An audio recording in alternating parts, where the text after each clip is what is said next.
कोई मुझे बताओगे परिमेय संख्या किसको कहते हैं? एनीवन? सर जो जिन्हें p by q के रूप में लिखा जा सकता है, एक एक p by q के रूप में लिखा और जाए जहाँ सभी p is not परिमेय equal संख्या होती है। ठीक है, हाँ अंशिका ने बताया। अभी गौरव क्या आईडी से बच्चों आप बोल रहे थे, बताइए आप। हाँ बताइए, एनीवन? ठीक है सर नहीं? जो p by q की फॉर्म में लिखा जाए q is not equal to 0 और p q इंटीजर होते हैं। नाइस, बहुत बढ़िया, आपने पूरी ही बात बिल्कुल सही बोली है। तो आप बोलोगे सर ऐसी संख्या जिसको हम, चलो अभी मैं बता, फॉर्म में लिखा जाए परिमेय संख्या होती है। ऐसी संख्या जिसको हम p बटा q के रूप में व्यक्त कर सकते हैं। ध्यान दीजिएगा, कई बार आप लोग सोचते हो ना p बटा q के रूप की संख्या, नहीं, जरूरी नहीं है कि p बटा q के रूप में दिखे। ऐसी कोई संख्या जो p बटा q के रूप में नहीं दिख रही हो लेकिन p बटा q के रूप में लिख सकते हैं, व्यक्त कर सकते हैं, उसको हम परिमेय बोलेंगे।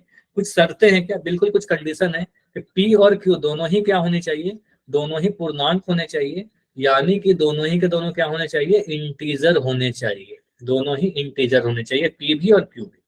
लेकिन एक और शर्त है, सर इंटीजर तो जीरो भी होता है, इंटीजर तो जीरो भी होता है, तो जीरो हो सकता है लेकिन हर में, यानी क्यू का वैल्यू जीरो नहीं हो सकता, नीचे में जीरो नहीं होना चाहिए। हर यानी डेनोमिनेटर जो है आपका कभी भी जीरो नहीं हो सकता।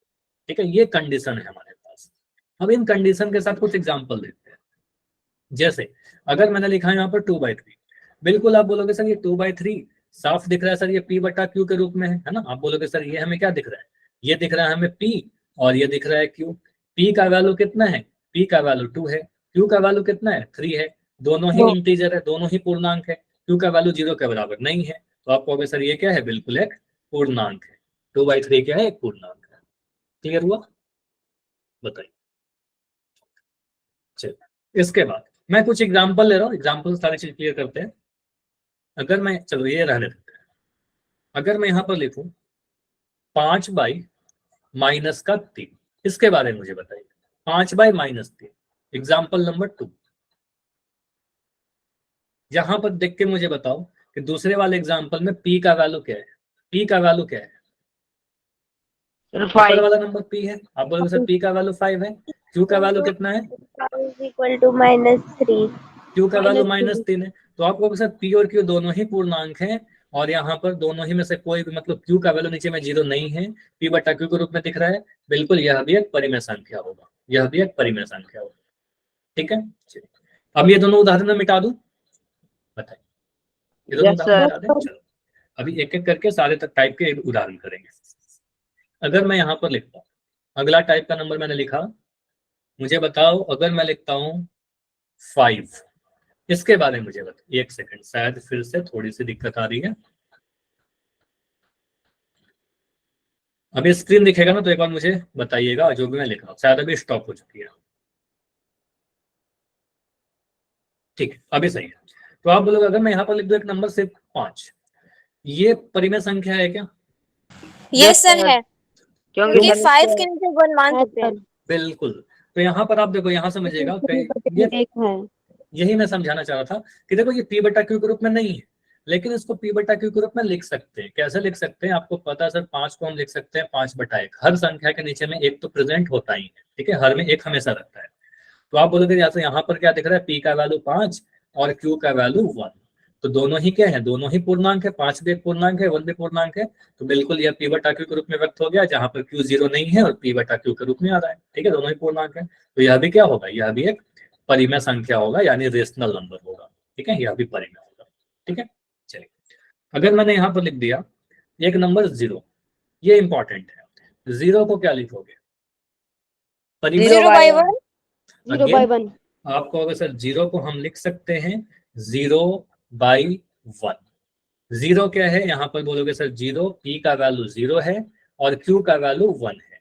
ठीक है, p और q दोनों ही पूर्णांक है क्या? बिल्कुल दोनों ही पूर्णांक है, और q का वैल्यू 0 नहीं है। p का वैल्यू 0 हो सकता है, देखो मैंने कंडीशन क्या बताया, हर में 0 नहीं होना चाहिए, अंश में तो हो सकता है। ठीक है, तो आप कहोगे सर यह क्या है? 0, यह भी एक परिमेय संख्या है, तो 0 के बारे में ध्यान रखेगा, यह परिमेय संख्या हो। यस, ठीक है, क्योंकि 0 को 0/1 लिख सकते हैं, कोई प्रॉब्लम नहीं है। ठीक है, आगे बढ़े। चलिए अगला टाइप, अगले टाइप पर आते हैं। अगर हम कुछ ऐसा लिखते हैं, अगर हम लिखते हैं यहाँ पर 2.9 एक डेसिमल नंबर, इसको परिमेय बोलेंगे। Yes sir. अगेन आपको ये जीरो हटा के नीचे 10 convert- लगा देंगे। बिल्कुल, आपको अगर सर यहाँ पर हमने पढ़ रखा है दशमलव संख्या को भिन्न बदल सकते हैं, तो 2.9 को आप क्या बोलोगे, फिर इस पॉइंट को हटाएंगे और नीचे में 1 लगा देंगे, पॉइंट के बाद 1 अंक है, नीचे में 10 आ जाएगा, मतलब इसको लिख दिया ना 29/10। मतलब 2.9 जो है इसको हम बदल कर लिख सकते हैं 29/10, और ये बदल गया p/q में। मतलब हम कह सकते हैं सर p का वैल्यू 29 आ रहा है, q का वैल्यू 10 आ रहा है, मतलब एक परिमेय संख्या है। नीचे में 0 नहीं आ रहा है, p और q दोनों इंटीजर आ रहे हैं, पूर्णांक आ रहे हैं, तो ये परिमेय संख्या है। तो मैं कोई भी दशमलव संख्या लिख दूं 3.5928, बताइए ये परिमेय संख्या होगा? Yes sir. बिल्कुल, और इसको हम भिन्न के रूप में बदल सकते हैं, तो कोई भी इस टाइप की संख्या अगर मैं लिख दूं दशमलव वाले और परिमेय संख्या होंगे। ठीक है, तो ये समझ में आया, दशमलव वाले नंबर भी परिमेय संख्या होते हैं। अगर मैं कुछ ऐसा लिखता हूं, अगर मैंने लिखा वर्गमूल वाला नंबर, समझिएगा, तो अगर मैं लिखता हूं वर्गमूल वाला नंबर, वर्गमूल 5, इसको आप परिमेय बोलोगे क्या? No sir. No sir. No sir. इसको परिमेय नहीं कहें, क्योंकि अब यहाँ पर हम सोल्व करें तो आपको अगर इसको भी तो हमने लिख सकते हैं। देखो मैंने लिख दिया, आपको भी सर यहाँ पर हम लिख सकते हैं √5/1, लिख तो दिया p और q के फॉर्म में। अब ये क्यों नहीं हो रहा है इंटीजर, ये क्यों नहीं हो रहा है पूर्णांक परिमेय संख्या? क्योंकि रूट वाले नंबर नहीं होते हैं। रूट वाले नंबर परिमेय संख्या नहीं होती। ये मत बोलना, यहाँ पर समझिएगा। अब बोलोगे सर सर इसकी p का वैल्यू कितना आ रहा है? 1/2 है। हाँ समझो, मैं समझा रहा हूँ। आप बोलोगे सर यहाँ p का वैल्यू कितना दिख रहा है आपको? आप बोलोगे p का वैल्यू √5 है। √5 पूर्णांक है क्या? इंटीजर नो है? सर। नो। आपको सर ये पूर्णांक नहीं है, √5 पूर्णांक नहीं है, तो आपको सर ये परिमेय संख्या नहीं है, ये परिमेय नहीं। ठीक है, इसको हम p/q के रूप में लिख भी दिया तो वहां पर पूर्णांक नहीं आ रहा हमारा। ठीक है, अगर मैं यहाँ से वर्गमूल वाला नंबर से कंफ्यूज मत हूं, जैसे कि अगर मैं ऐसा नंबर लिखता ना, अगर मैं इसको ऐसा लिखता, एक नंबर मैंने लिखा वर्गमूल 49, अब मुझे बताइए यह परिमेय संख्या होगा? यस सर, क्योंकि 7/4। 7/4? 7/1। 7/1। तो आप बोलोगे सर इस 49 को क्या लिखेंगे? इस 49 को हम सॉल्व कर सकते हैं, या आप बोलोगे सर 49 को गुणनखंड करें तो 7 × 7 आ जाएगा। अब सॉल्व किया तो 2 बार 7 है, तो इसका मतलब एक बार तो ये बाहर आ जाएगा, 7 आ गया। इसका मतलब वर्गमूल 49 जो है ये हमारा 7 के बराबर आ जाएगा। ठीक है, और ये 7 को हम लिख सकते हैं 7/1। तो √49 क्या दिख रहा है? परिमेय संख्या है, p/q के रूप में आ गया, जहां पर p का वैल्यू 7 और q का वैल्यू 1 है, और दोनों ही परिमेय, दोनों ही पूर्णांक है। ठीक है, तो इसका मतलब √49 एक परिमेय संख्या होगा। क्लियर? यस ये सर। समझ में आया? तो यहाँ से ये समझ में आ रहा है कि वर्गमूल देखकर नहीं डिसाइड करना है, हमें उसको सॉल्व करना होगा। जैसे एग्जांपल समझिए, मैं 2 एग्जांपल दे रहा हूँ। एग्जांपल नंबर 1, ये आप लोग भी मुझे बताइएगा, अगर मैं लिख रहा हूँ यहाँ पर वर्गमूल 25, परिमेय है या नहीं? यस या no? Yes yes sir. Yes sir. 5/1 लिख सकते हैं इसे। ठीक है, नाइस। यस। यस, तो आपका आंसर चैट में दिखना चाहिए मुझे। तो आप कहोगे सर √25 को आप कहोगे सर ये क्या आ गया, 5 × 5, और ये सॉल्व करने पर 5 आ गया, और 5 को 5/1 लिख दिया, तो यस ये परिमेय संख्या है। वही अगर मैं लिख दूं यहाँ पर वर्गमूल 20, अब मुझे बताइए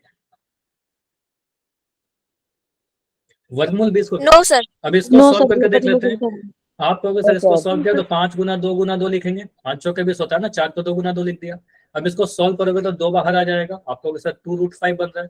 देखो वर्गमूल रह गया, वर्गमूल रह गया, तो यहाँ पर हमें दिख रहा है सर इसको अगर p/q के रूप में आप लिखोगे भी तो यहाँ पर 2√5 पूर्णांक नहीं दिख रहा अंश में, इसका मतलब ये परिमेय नहीं होगा। ठीक है, ये वाला परिमेय नहीं है। ठीक है, तो समझ में आया कि कैसे चेक करेंगे? बताइए। Yes sir. ठीक है, तो इस तरीके से हम लोग हमेशा चेक करेंगे, कुछ भी संख्याएं नहीं रहेंगी तो वहां पर हम देख के बता सकते हैं। ठीक है, यहाँ से ये क्लियर हो गया। अब अगर मैं कुछ ऐसे संख्या दिखाऊं आपको, जैसे √7, अब कुछ ये संख्या देख लो जैसे जो परिमेय नहीं है, जैसे वर्गमूल वाले नंबर देखा ना, √7 को क्या बोलोगे? सर इसको सॉल्व करेंगे वर्गमूल नहीं हटेगा। ठीक है, √7 को आप सॉल्व करोगे तो √7/1 रह जाएगा। अगेन आपको दिख रहा है सर इसको p/q के रूप में आप लिख भी दे रहे हो, तो p का वैल्यू कितना आ रहा है? वर्गमूल 7, जो कि पूर्णांक नहीं है। ठीक है, ये पूर्णांक नहीं है, इंटीजर नहीं है, इसलिए यह परिमेय भी नहीं होगा। ठीक है, ये परिमेय नहीं होगा। अब परिमेय नहीं है तो इसको क्या कहेंगे? अपरिमेय, इरेशनल। ठीक है, परिमेय नहीं है तो इसको अपरिमेय कहेंगे। सिमिलरली मुझे बताइए वर्गमूल 6 को क्या बोलोगे? परिमेय या अपरिमेय? अपरिमेय। अपरिमेय कहेंगे सर, क्योंकि कुछ भी नहीं निकल रहा, √6 का √6 रहेगा, ठीक है। तो ये वर्गमूल सॉल्व नहीं हो रहा, तो वर्गमूल के अंदर अगर कोई परफेक्ट स्क्वायर नहीं है, पूर्ण वर्ग नहीं है, अगर वर्गमूल पूरा सॉल्व नहीं हो रहा तो वो अपरिमेय ही होगा, परिमेय कभी नहीं होगा, ठीक है। तो आपको सर ये वर्गमूल 6 ही रह जाएगा, वर्गमूल 6/1 लिख सकते हैं। तो ये p/q के रूप में लिखने पर p का वैल्यू √6 आ रहा है, जिसका मतलब वो पूर्णांक नहीं दे रहा अंश में, इसलिए यह परिमेय नहीं होगा, ये संख्या परिमेय नहीं, ठीक है। कुछ एग्जाम्पल समझिए, जैसे कि अगर मैं यहाँ पर ऐसे लिखूं, ठीक है, और डिटेल में अगले क्लास में देखेंगे, अभी के लिए समझिएगा। अगर मैं ऐसा नंबर लूं, अगर मैं कुछ नंबर लेता हूं, वर्गमूल 5 + 4, इसके बारे में बताइए ये नंबर कैसा है। एक सेकंड, अभी शायद नहीं दिख रहा,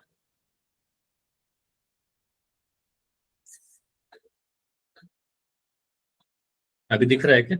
हाँ, तो वर्गमूल 5 + 4 अगर मैं ऐसे लिखूं, इसको क्या बोलोगे? सर ये परिमेय संख्या है, क्योंकि 5 + 4 9 और 9 का 3। तो कभी भी आप परिमेय या अपरिमेय बताने के पहले हमेशा आपको सॉल्व करना होगा, ठीक है। तो इसको सॉल्व करिए, तो आपको सर इसको सॉल्व करेंगे तो 5 4 9 आ जाएगा, और √9 का मतलब ये 3 × 3 है, और यहाँ से आ जाएगा हमारा आंसर 3, ठीक है। तो आपको सर ये क्या आ रहा है हमारे पास, एक परिमेय संख्या है 3/1, ठीक है। तो परिमेय आ जाएगा, क्लियर इतना?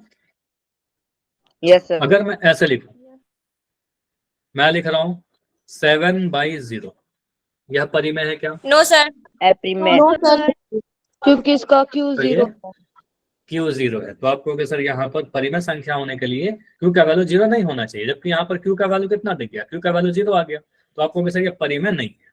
अब यहाँ पर देखिएगा, इसको नोट करिए इंपॉर्टेंट करके, परिमेय तो नहीं है, जो भी परिमेय नहीं होता है वो अपरिमेय होगा क्या? इसको हम अपरिमेय कहेंगे? अपरिमेय है?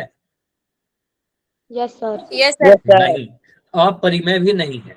तो ये जो संख्या है, ऐसी वाली संख्या डिफाइंड नहीं है, ये अनडिफाइंड नंबर है, ठीक है, ये परिभाषित ही नहीं है, तो इसको अपरिमेय भी नहीं कहेंगे, अपरिमेय भी नहीं है, ठीक है। तो ऐसे वाले नंबर ना ही परिमेय बोलोगे इसको, ना ही अपरिमेय बोलोगे, ठीक है। इसके बारे में कोई पूछ ले कि चलो मुझे बताइए कैसी नंबर है, कोई जबरदस्ती का आपसे पूछ ही रहा है, ठीक है, तो आप बोलना सर ये जो संख्या है ये परिभाषित नहीं है, परिभाषित ही नहीं है मैथमेटिक्स में, अगर आप परिभाषित कर दोगे तो आपको नोबेल प्राइज मिल जाएगा, ठीक है। परिभाषित अब तक के रिसर्च से परिभाषित नहीं किया जा सका है, अनडिफाइंड, ठीक है। कोशिश जारी है इसके बारे में पता कर सके, लेकिन अभी तक पता नहीं चला है, ठीक है। तो अनडिफाइंड, चलो तो इतना ही रखेंगे। पोल का क्वेश्चन जैसा आप बोल रहे हो ना, पोल का क्वेश्चन अगले क्लास में करते हैं, क्योंकि अभी और भी कंसेप्ट है, कुछ क्वेश्चन प्रैक्टिस करनी है, अचानक से पोल दूंगा तो गड़बड़ करोगे, ठीक है। तो नेक्स्ट क्लास में क्या करेंगे, इसके प्रैक्टिस करेंगे, उसके बाद पोल में क्वेश्चन करेंगे, ओके। चलिए तो आज इतना ही रखते हैं, कोई भी डाउट है अगर तो पहले तो डाउट की बातें करते हैं, कोई भी डाउट है तो बताइए, अभी रुक रहे हैं। सर जो होमवर्क है वो दोनों ग्रुप में सेंड करना है क्या? आप तो एक ही ग्रुप में हो ना? Yes sir. हाँ, तो उस वाले ग्रुप में सेंड कर दिया करो स्क्रीनशॉट।